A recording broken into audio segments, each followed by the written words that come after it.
এই কানেক্টিভিটিটা তারা চিন্তা করেছিল, কিন্তু জানি না কোন অদৃশ্য কারণে এখন এটা বন্ধ হয়ে গেছে। আমরা এমন এক সমস্যা পড়বো যে আমরা বাচ্চা কাচ্চা নিয়ে লন্ডন যাওয়া বার্মিংহাম থেকে বাইরে হইতে হইলে 5 ঘন্টা আগে যাইতে হইবে। মিডল্যান্ডে বসবাসরত বাঙালি কমিউনিটির জন্য একটি দুঃখের সংবাদ বয়ে এনেছে বাংলাদেশ বিমান। আজ বার্মিংহামের স্মলিথ এলাকার একটি অভিজাত রেস্টুরেন্টে এ নিয়ে ফ্রেন্ডস অফ বাংলাদেশের নেতৃবৃন্দ বাঙালি কমিউনিটির পক্ষে এক প্রতিবাদ সভা করেছেন। বিমান বাংলাদেশ ম্যানচেস্টার টু সিলেটের ফ্লাইট বন্ধ করে দেয়ায় এ প্রতিবাদ সভা অনুষ্ঠিত হয়েছে। বক্তারা বলেছেন, অতি শীঘ্রই ফ্লাইট যদি চালু করা না হয় তাহলে কঠোর আন্দোলনে যাবে বার্মিংহাম, মিডল্যান্ড এবং ম্যানচেস্টারের বাঙালি কমিউনিটি নেতৃবৃন্দ। সম্প্রতি এ বিমান ফ্লাইটটি বন্ধ হওয়ায় অর্থনৈতিকভাবে বাংলাদেশ সরকার ক্ষতিগ্রস্ত হওয়ার শঙ্কা দেখা দিয়েছে। ব্রিটেনে বসবাসরত বাঙালি কমিউনিটি নেতৃবৃন্দ বলছেন, বাংলাদেশ বিমানের এই ফ্লাইট চালু করে দেওয়া হয় তাহলে অনেক প্রবাসীরা বাংলাদেশে রেমিটেন্স পাঠানো বন্ধ করে দিতে পারেন। অনেক শীর্ষ নেতারা বলেছেন, তরুণ প্রজন্ম দেশে না গিয়ে ইউরোপের বিভিন্ন দেশে যাতায়াত করবে, কারণ বার্মিংহাম থেকে যদি হিথ্রো বিমানবন্দরে তারা যান তাহলে অন্ততপক্ষে 5 ঘন্টা সময় ব্যাহত হবে। ম্যানচেস্টার ফ্লাইটটা চালু করেছিল যাতে নর্থবাসী উপকৃত হয়।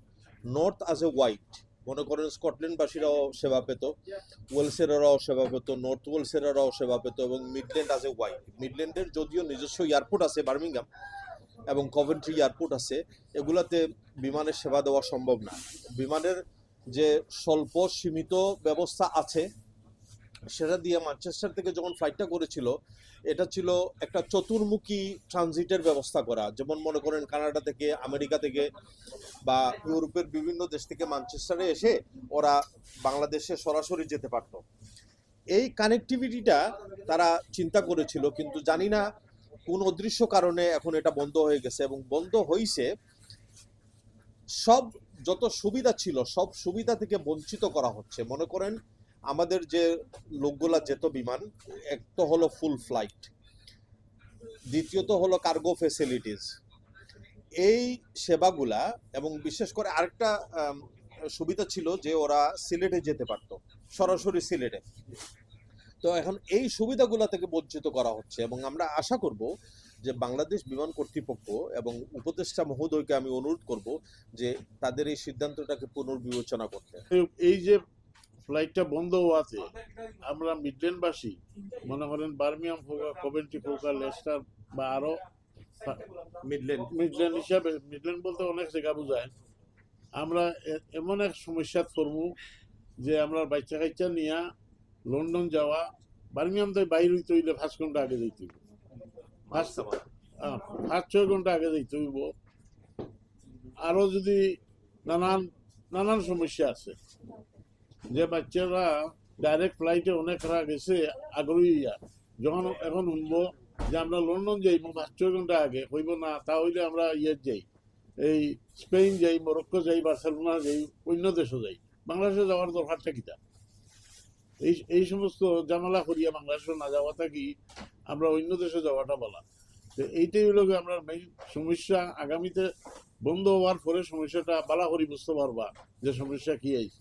আমরা যদি এই দাবিটা তুলিয়া ধরছি, কিছু আমরা যদি আদায় না হয়, নিশ্চয় আমরা বাঙালি সব মিলিয়া আগামীতে আমরা আরো বড় আহারে আমরা পদ্ধতি এলাকাতে যতটুকু রেমিটেন্স যায় বাংলাদেশে, আমরা কিন্তু অনেকটা বন্ধ হয়ে যাবে যদি আপনারা বিবেচনা না করেন। এই ফ্লাইটটা বার্মিংহাম ম্যানচেস্টার থাকার দরকার এখন যদি না করেন তখন আমরা অনেক অসুবিধায় পড়েছি। আমরা বার্মিংহাম থেকে এমিরেটে যাইব, কাতারে যাইব, ওইটা যাইব, আর আপনারা বাংলাদেশে রেমিটেডও পাইবেন না, কেন রেমিটেড মিডল্যান্ড বার্মিংহাম থেকে অনেক বড় রেমিটেন্স যায়, লস্ট হইব আপনারা। তো আপনারা দয়া করি একটা বিবেচনা করিয়া চালু করুক, আমরা খুব খুশি হয়ে মুছি। আর যদি না করেন তাহলে আমরা পরবর্তীতে আমরা অনেক বিগত বড় করে হইব, যেমন এই 70 ইংরেজিতে যেভাবে আমরা করছি বাংলা বার্মিংহাম, ওইভাবে হইব। বুঝছেন, বাংলাদেশ বিমান বার্মিংহাম থেকে ম্যানচেস্টার থেকে ডাইরেক্ট সিলেট যাওয়ার যে বিমানটা বর্তমান সরকার বন্ধ করার একটা পরিকল্পনা নিছে। এর কারণে বাংলাদেশের আর্থিক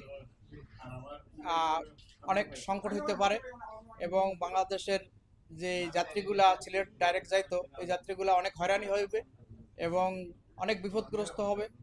আমরা আশা করি যে এই বিমানটি সবসময় চালু থাকে, এটাই আমাদের কাম্য। নুরুল হক শিপু, রানার টিভি, বার্মিংহাম।